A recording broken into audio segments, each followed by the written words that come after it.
Wondering how to add music to an Instagram post with multiple photos? Today, I've got you covered. Whether you have 2, 3, or even 5 photos that you'd like to jazz up with some tunes, here's a step-by-step guide to get it done.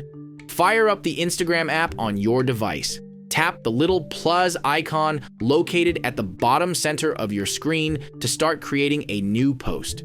Look for the small 2-square icon in the upper right corner of the gallery. Tap on it and pick the photos you want to include in your post. For this tutorial, I'll select 2 photos as an example. Once you've chosen your photos, tap Next in the top right corner. Now this is where the magic happens. On the final page, you'll see the option to Add Music.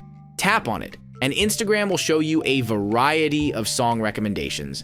You can either choose from the suggested tracks or use the search function to find a specific tune. Before finalizing your choice, tap the play button to listen to a song preview.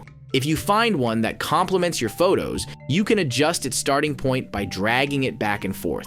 By default, the song will play for 30 seconds, but you can adjust the duration by tapping and dragging its endpoint. For instance, if you want just 15 seconds of the song, reduce its length accordingly. Once you're satisfied with your music choice and its duration, tap Done in the top right corner. And voila, you're now ready to post multiple photos accompanied by your chosen soundtrack. I hope you found this guide on how to add music to an Instagram post with multiple photos helpful. If you have any queries, feel free to drop them in the comment section below. Stay tuned for more handy tutorials, and I'll see you in the next one.